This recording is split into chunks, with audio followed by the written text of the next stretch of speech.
Hello friends, welcome to my YouTube channel CR Ronak Shah. In today's video, we are going to discuss about the concept of working capital. What is the meaning of working capital? What is the significance of working capital? Working capital का formula क्या है?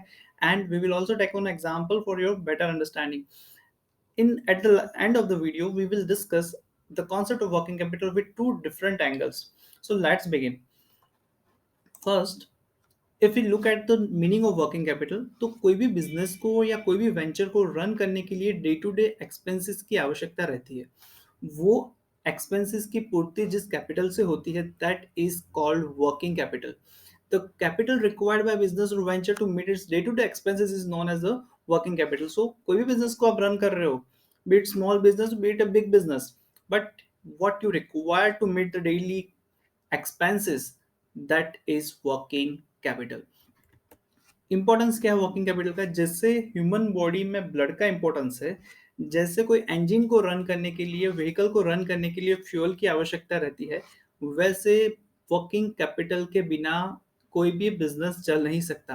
सो working capital is required for smooth functioning of the business of an entity, as lack of this may interrupt the ordinary course of activities. So working capital का efficient management होना बहुत जरूरी है, और ये एक ऐसा पिरामिडर है बिजनेस का जिस पे एडिक्वेट अटेंशन होना बहुत जरूरी है। So this is the importance of working capital in business.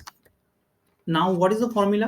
Accounting term के हिसाब से वर्किंग कैपिटल क्या है? तो working capital is nothing but difference between current assets minus current liabilities. Current asset में से करंट लायबिलिटी आप डिडक्ट कर दोगे, then you will get working capital. It is also called as net working capital, right?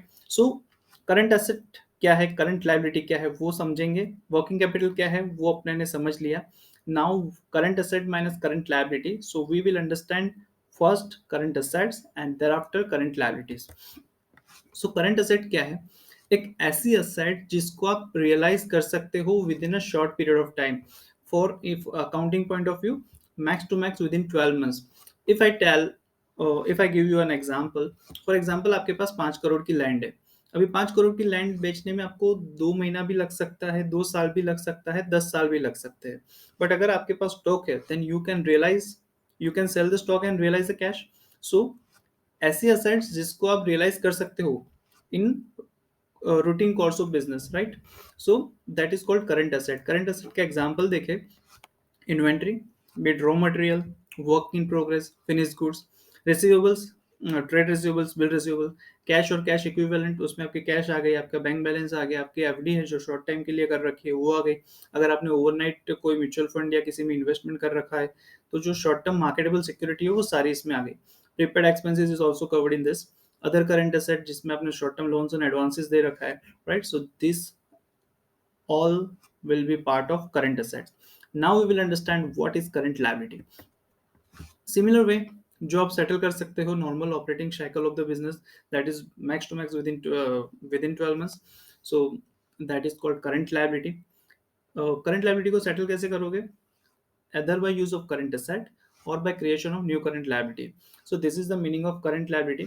Current asset and current liability, you understood what is the meaning, right? Now current liability में क्या क्या आएगा? आपके payable आ जाएंगे, trade payable आ जाएंगे, bill payable आ जाएंगे, आपके outstanding payment है, सैलरी, वेजेस, ओवरहेड्स, कोई भी आपका आउटस्टैंडिंग है, आपने शॉर्ट टर्म बोरोइंग ले रखी है, फिर आपने लॉन्ग टर्म बोरोइंग ले रखी है, बट उसका जो 12 मंथ के अंदर जो अमाउंट ड्यू है वो भी करंट लायबिलिटी में काउंट होगा। That is called current portion of long term debt. Short term provision हो गए जो आपको विद इन 12 मंथ में, for example provision for tax वगैरह जो भी है, तो that will be part of current liability. So ये जो कंपोनेंट्स है current asset and current liability, उसके components, for example current asset के जो कंपोनेंट है उसको ऐड करना है, करंट लायबिलिटी के जो कंपोनेंट्स है उसको ऐड करना है, करंट, और जो उसका दोनों का टोटल आता है उसको आप डिफरेंस लेंगे, तो that is called your working capital, net working capital.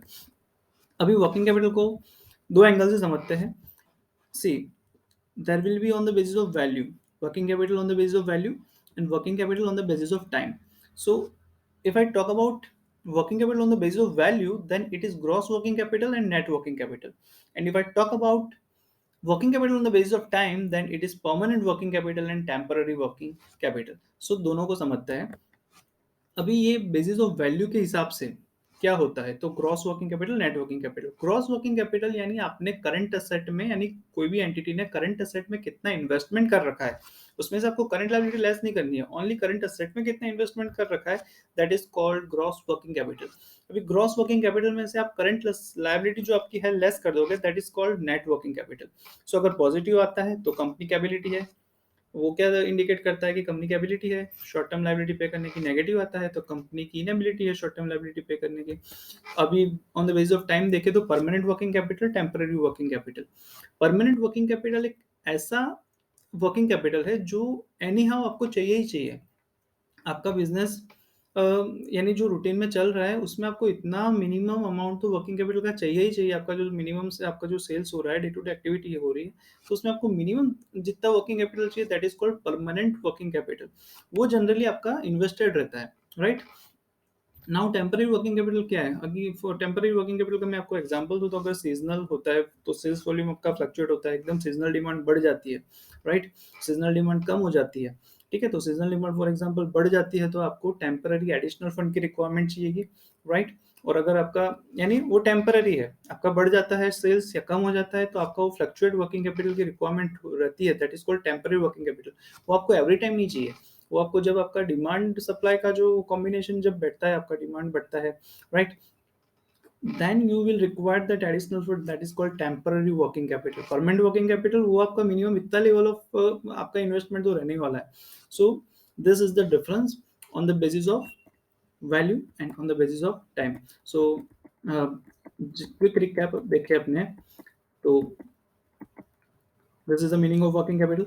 आपको day to day expense meet करने के लिए जो कैपिटल की रिक्वायरमेंट है, that is called working capital. Importance क्या है? तो जैसे ह्यूमन बॉडी में ब्लड का इंपॉर्टेंस है, वैसे ही बिजनेस के लिए वर्किंग कैपिटल का बहुत ही बड़ा इंपॉर्टेंस है। फॉर्मूला क्या है? Current asset minus current liability. Current asset क्या होता है? जो which you can realise in normal operating cycle, this is the current assets. Current liability क्या है? तो जो नॉर्मल ऑपरेटिंग साइकिल में सेटल होने वाली है, वैसी liability is called current liability. Current liability में क्या क्या आएगा? You can check on the screen. Working capital का दो एंगल मैंने आपको एक्सप्लेन किया, on the basis of value and on the basis of time. Gross working capital, net working capital on the basis of value, permanent working capital, temporary working capital on the basis of time, right. एक example से clarity ले लेते हैं।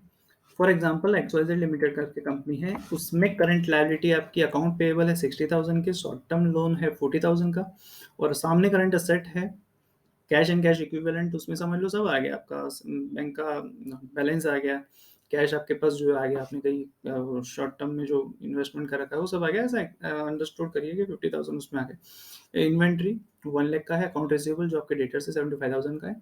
तो सबसे पहले working capital निकालना है, क्या करेंगे अपने current asset, right. Current asset के जो पोर्शन है उसको ऐड करेंगे, 50,000, 1 lakh and 75,000, so you will get 2,25,000, right.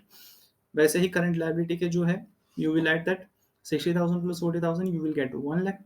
So 2,25,000 is current asset, 1 lakh is current liability. 2,25,000 में से 1 लाख को लेस करेंगे, that is 1,25,000, that is your working capital, right. So this is positive. So company की एबिलिटी है वो अपनी जो लायबिलिटीज है उसको मीट कर पा रही है।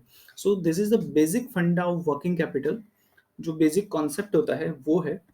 In upcoming video we will also discuss about working capital management, operating cycle, detail में डिस्कस करेंगे। So before we discuss in detail, I thought आपको ये बेसिक फंडा क्लियर कर दिया जाए। So this is the basic concept of working capital. Thank you for watching the video till end. I hope you have liked this video and you got a clarity on the concept of working capital. Thank you. Thank you.